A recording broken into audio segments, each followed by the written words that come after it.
Chicago Cub and World Series champion that put him over the top years ago to break the curse for the Cubs. Anthony Rizzo traded to the New York Yankees, and the Yankees here, they were hitting some big bats with big power, obviously, over the last couple days. First, Joey Gallo, so check that video out if you hadn't seen it about Gallo and his impact for fantasy baseball and going to the Yankees. And now you add Anthony Rizzo, a big bopper and a postseason veteran as well here. And Rizzo, they didn't give up much to get him up. Obviously, he's another rental is Rizzo. And hey, why not go out there and get him? This Yankee team, you know it's all about the power bats. I know they need some pitching as well, but to shore up their hitting, to get big left-handed hitters, especially in Yankee Stadium with Gallo and Rizzo, is a big deal to me here for them. So they get Kevin Alcantara, the Cubs, and Alexander Vizcaino. So obviously you're not going to get much for a rental with 2 months left here. And Anthony Rizzo on the season, 14 home runs,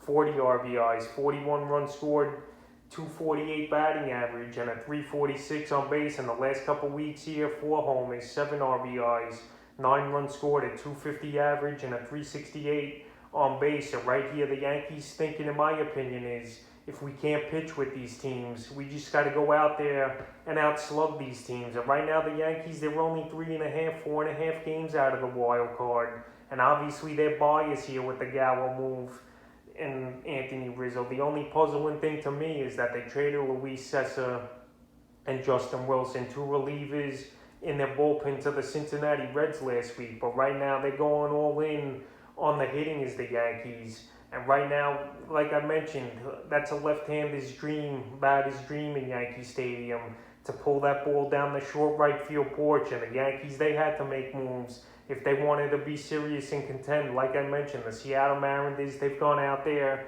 were ahead of them in the wild card, and they made moves, getting Diego Castillo, Abraham Toro, and obviously Tyler Anderson. We saw the Red Sox make a counter offer to this Rizzo move by getting one of the best sluggers this season in Kyle Schwarber, even though he's on the injured list.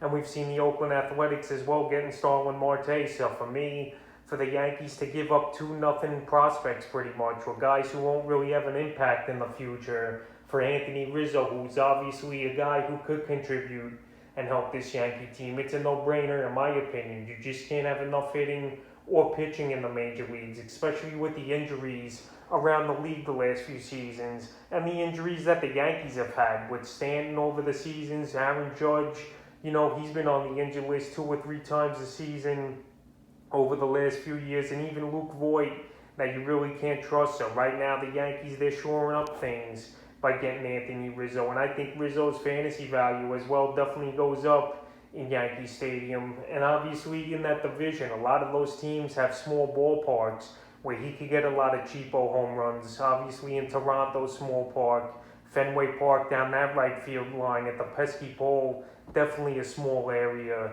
And then you got Baltimore and Camden Yards is small, and Tampa Bay's a bandbox indoors. So right here, this is a slam dunk for fantasy owners of Anthony Rizzo, and it's a slam dunk for the Yankees to make this deal and not give up much of anything for a proven left-handed slugger, even if it's a 2-month rental. So Anthony Rizzo, he gets traded to the New York Yankees, the long-life Cub here, and we'll see if he could definitely help this team make the playoffs, and his numbers go up in spiking power numbers with the short right field porch in Yankee Stadium.